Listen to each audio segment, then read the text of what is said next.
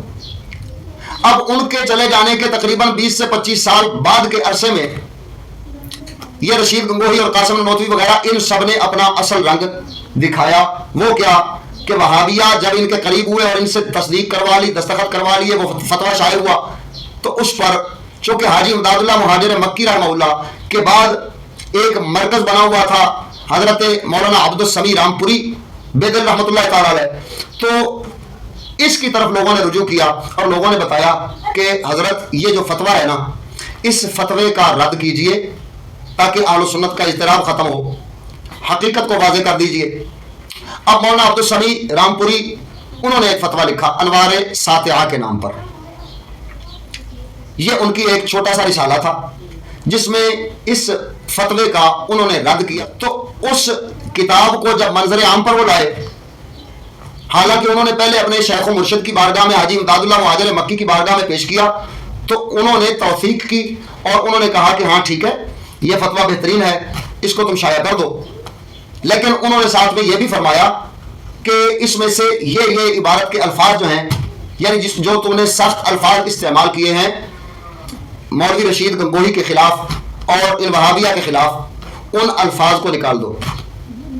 تو اگلی طباعت میں انہوں نے وہ والے الفاظ جو ہیں وہ ختم کر دیے اور اپنے پیر مرشد کی بارگاہ میں کتاب بھیج دی کہ حضور میں نے آپ کے حکم پر عمل کر کے یہ الفاظ نکال دیے ہیں. لیکن اتنی دیر میں مقابلے میں رشید گنگوہی نے لکھی تو خود, دعویٰ یہ کیا جاتا ہے کہ لکھی خود کتاب, لیکن اپنے شاگرد خلیل احمد امبیٹوی کے نام پر یہ کتاب چھپوا دی براہین قاطعہ.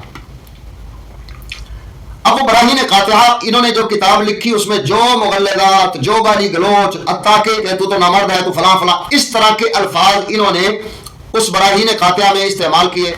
اب جب یہ الفاظ استعمال کر کے انہوں نے اور اوپر سے کرنا تھا دفاع اپنے ان فتاوی جات کا, لیکن کر کیا بیٹھے, الٹا مزید گستاخیاں کر دی, مزید انبیاء کرام علیہ السلام کی شان کے خلاف بک دیا, اللہ تعالیٰ جل شانہ کے لیے امکان کذب یہ ثابت کرنے کی کوشش کی.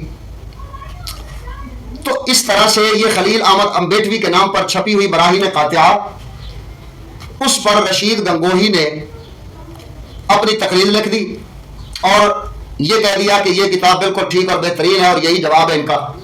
اب جب یہ جواب دے دیا, یہ کتاب شائع ہوئی, عام ہوئی, اب پھر سے مہاجر مکی رحمہ اللہ ان کے پاس یہ شکایت پہنچی کہ حضور یہ دیکھ لیں.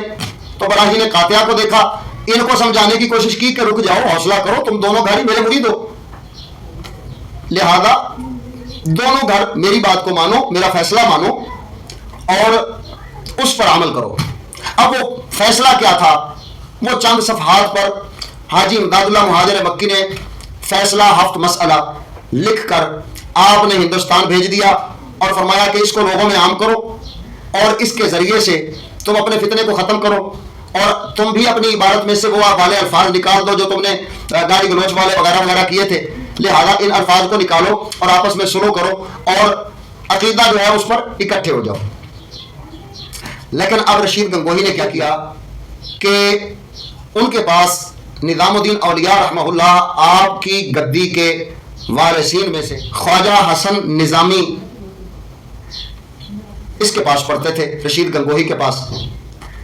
جب وہ کتابیں اشرف تھانوی نے لا کر دیں تو ان کتابوں کو رشید گنگوہی نے کہا کہ جاؤ ان کو جلا دو. اب وہ خواجہ حسن نظامی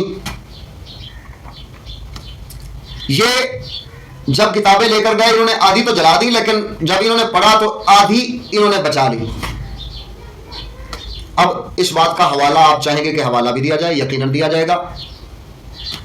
تقدیس الوکیل عن توہین الرشید والخلیل, پہلا حوالہ اس میں موجود ہے. اسے ایک رسالہ چھپتا تھا, اس کے صفحہ نمبر 47 پر یہ بات خود خواجہ حسن نظامی نے بیان کی ہے کہ رشید گنگوہی نے مجھے کہا کہ یہ رسالے جتنے بھی ہیں حاجی امداد اللہ مہاجر مکی کے یہ جلا دو، تو اس میں سے میں نے آدھے جلا دیے، لیکن جب پڑھ کے دیکھا تو میں نے کہا یہ تو فائدے کی چیزیں لکھی ہوئی ہیں، تو آدھے میں نے بچا کے رکھ لیے، حتیٰ کہ اس کا اور بھی ایک حوالہ موجود ہے۔ یہ خواجہ حسن نظامی کہتے ہیں کہ جب یہ بات اشرف تھانوی نے مجھ سے پوچھی، لوگوں تک پہنچانے کے لیے رسالے دیے تھے، ان کا کیا کیا؟ تو یہ خواجہ حسن نظامی جواب دینے لگے کہ ہاں وہ آدھے تو میں نے استاد کے حکم پر جلا دیے تھے، یہ رشید گنگوہی کا شاگرد تھا نا خواجہ حسن نظامی، تو کہنے لگا استاد کے حکم پر میں نے وہ آدھے تو جلا دیے، لیکن آدھے میں نے پڑھ کے دیکھا تو مجھے اچھے لگے اور میں نے بچا لیا۔ اور خواجہ حسن نظامی کہتے ہیں کہ اشرف تھانوی اس وقت اتنا خوش ہوئے کہ آم کھا رہے تھے تو 2 آم اٹھا کے مجھے دے دیے تحفے کے طور پر کہ تم نے وہ رسالے بچا لیے ہیں، کیونکہ پہلے اشرف تھانوی اپنے مرشد کے ساتھ وفادار تھے، لیکن بعد میں وہ بھی رشید گنگوہی کے نقش قدم پر چلتے چلتے اپنا سب کچھ برباد کر بیٹھے۔ اب بات کو واپس لوٹاتے ہیں۔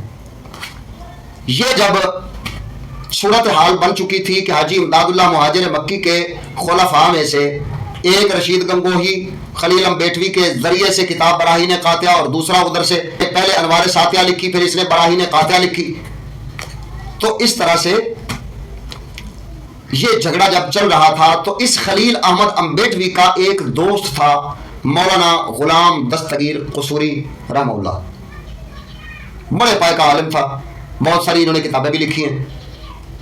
یہ خلیل امبیٹوی کا دوست تھا، کیونکہ سارے سنی تھے نا، تو یہ دوست تھا۔ اس کو جب پتا چلا کہ خلیل امبیٹوی نے یہ کتاب لکھی ہے براہین قاطعہ، اور یہ کس قدر عجیب کتاب ہے کہ اس میں اتنے سارے مغلظات بھی ہیں اور اس میں اتنے سارے جو ہے وہ عقائد اہل سنت پر حملے بھی ہیں، اور یہ سارے وہابیہ کے عقائد ہیں، تو اس وقت یہ غلام دستگیر جن کی کتاب تقدیس الوکیل عن توہین الرشید والخلیل جن کی کتاب ہے، میں اس غلام دستگیر قصوری رحمہ اللہ کی بات کر رہا ہوں، یہ چلے اور چلتے چلتے یہ پہنچے بہاولپور اپنے دوست کے پاس، اپنے یار کے پاس، جس کو یار بنایا ہوا تھا خلیل احمد امبیٹوی۔ پہنچ کے انہوں نے کہا یار یہ کیا لکھا ہے تو نے؟ تو آگے سے وہ نہ مانا، کافی بحث مباحثہ چلتا رہا، لیکن یہ نہ مانا۔ آخر کار غلام دستگیر قصوری انہوں نے دوست احباب کے ذریعے سے اس وقت ریاست بہاولپور کے والی اور حاکم کی طرف اپنی بات کو پہنچایا کہ یہ خلیل امبیٹوی اس طرح کے عقائد و نظریات رکھ رہا ہے اور اس نے یہ کتاب لکھی ہے اور اس کتاب میں گستاخیاں موجود ہیں، لہذا یہ توہینیں کرنے والا ہے، اس کو کہو کہ اپنی توہینوں سے یا تو باز آ جائے یا پھر یہ میرے ساتھ مناظرہ کر لے۔ اب مرتا کیا نہ کرتا، ناچار ہو کر خلیل امبیٹوی نے جب دیکھا کہ اب ریاست بہاولپور کا والی مجھے ادھر سے بھگا دے گا، تو اس نے اپنا آخری جتن لگانے کی کوشش کی۔ اس نے کہا کہ میں مناظرے کے لیے تیار ہوں۔ اب مناظرے کے لیے جب تیار ہوا تو اس وقت رمضان المبارک چل رہا تھا۔ بہاولپور کے والی نے کہا کہ رمضان المبارک کے بعد میں کرتے ہیں، لہذا 3 شوال کو یہ قصوری صاحب دوبارہ وہاں پر تشریف لے گئے۔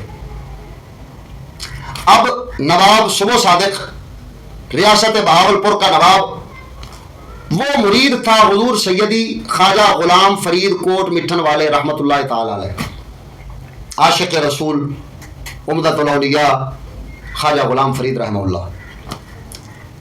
اس نے کہا بھائی ثالث اور حکم کے طور پر میں اپنے مرشد کو بلاؤں گا۔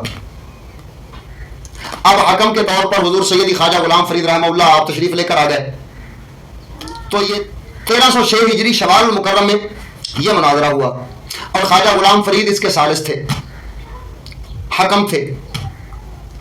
یہ مناظرہ چلتا رہا حتیٰ کہ ہر بات پہ خلیل امبیٹوی لاجواب ہو گیا، اس کو کوئی بات نہ آئی، وہ کوئی جواب نہ دے سکا۔ امکان کذب سے لے کر جتنی بھی براہین قاطعہ کی عبارتیں تھی کفریہ اور گستاخانہ اور توہین والی، ان ساری باتوں پر باری باری مناظرہ کرتے رہے، حتیٰ کہ آخر میں جب خلیل امبیٹوی لاجواب ہو گیا اور بھاگنے لگا، تو اس وقت یہ غلام دستگیر قصوری رحمہ اللہ انہوں نے عرض کی حکم اور فیصلہ کرنے والے سے فیصل سے کہ حضور خواجہ صاحب مہربانی فرمائیں، اب آپ فیصلہ سنائیں۔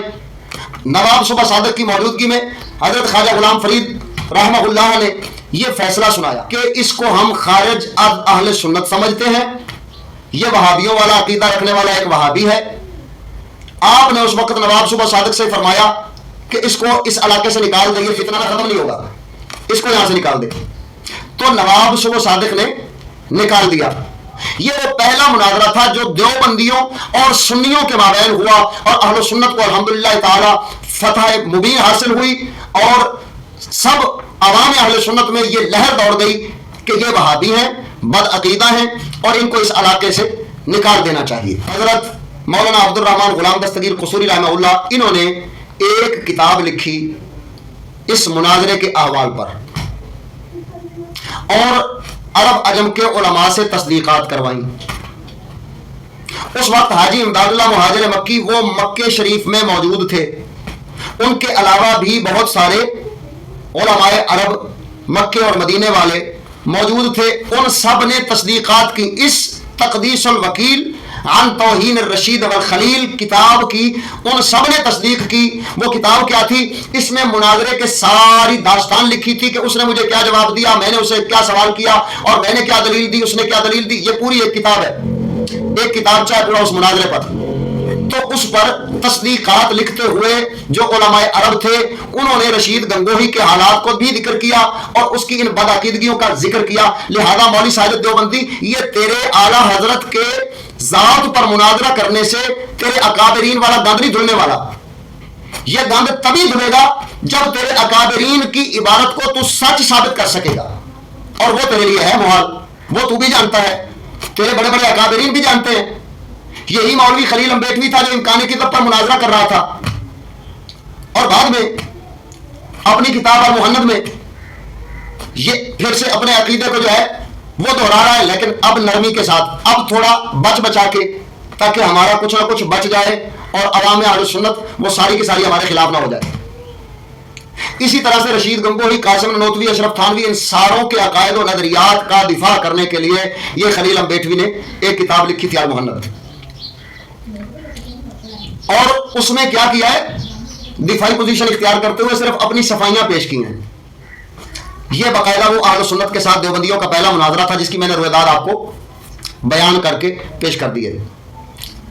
اب واپس لوٹتے ہیں اس بات کی طرف جو ساجد دیوبندی مطالبہ کر رہا ہے راشد محمود رضوی سے۔ حضرت کا ایمان تو حسام الحرمین کے فتوے کے مطابق ثابت کر کے دکھا، یہ والے دعوے اب وہ کیوں کر رہا ہے؟ اسی بات کی طرف لوٹتے ہیں کہ ساجد دیوبندی، اگر بالفرض تو یہ ثابت کر بھی لے کہ امام احمد رضا اپنے فتاوی کی عبارت کے مطابق جو تو کہنا چاہتا ہے وہ ثابت کر بھی لے، تو بھی تیرا مقصد پورا نہیں ہوگا، کیونکہ تیرے اکابرین کفر سے بری ذمہ نہیں ہوتے، تیرے اکابرین گستاخی سے بری ذمہ نہیں ہوتے۔ وہ بری ذمہ تبھی ہوں گے جب تمہاری یہ کفریہ عبارات پر تم مناظرہ کر کے مناظرہ جیت جاؤ اور ان کفریہ عبارات کو صحیح ثابت کرو۔ اور وہ تم بھی جانتے ہو کہ خلیل امبیٹوی جب پہلے مناظرے میں ثابت نہیں کر سکا، اسی طرح پھر بعد میں کئی سارے مولانا سردار احمد صاحب نے، محدث پاکستان نے بڑے مناظرے کیے، ان کے مناظرے مولانا حشمت علی خان شیر بے شاہ اہل سنت انہوں نے مناظرے کیے۔ تو یہ سارے کے سارے جتنے بھی مناظرے تھے ان ایک بھی مناظرے میں تمہارے دیوبندی جیت نہیں سکے اور اپنے اکابرین کی عبارت کا دفاع نہیں کر پائے۔ یہ بات تم بھی جانتے ہو کہ تم ان کا دفاع نہیں کر سکتے۔ اگر تم دفاع کر سکتے ہوتے تو تم نے کہنا تھا ٹھیک ہے آ جاؤ میرے ساتھ مناظرہ کر لو، اور اگر بالفرض تو اعلیٰ حضرت کی تکفیر کر بھی لے گا تو بھی یہ کتاب تقدیس الوکیل عن توہین الرشید والخلیل یہ تمہارے گلے کا پھندا بن جائے گی۔ پھر ابھی تو تم حسام الحرمین سے جان چھڑوانے کی بات کر رہے ہو، لیکن جب یہ تقدیس الوکیل پر ہم جائیں گے تو تمہاری گردن پھر بھی پھنسی کی پھنسی رہ جائے گی۔ کیوں؟ اس وجہ سے کہ سیدی اعلیٰ حضرت عظیم البرکت شاہ امام احمد رضا خان فاضل بریلوی رضی اللہ تعالیٰ عنہ، وہ جب ہیں اہل سنت کے امام، جب ہیں اللہ رسول کی عزت کا دفاع کرنے والے، تو کیسے ممکن ہے کہ اللہ تعالی جل شانہ ان کی عزت اور ناموس کو تمہارے جیسے پلید زبانوں والوں کے ہاتھوں ذلیل ہونے دے گا؟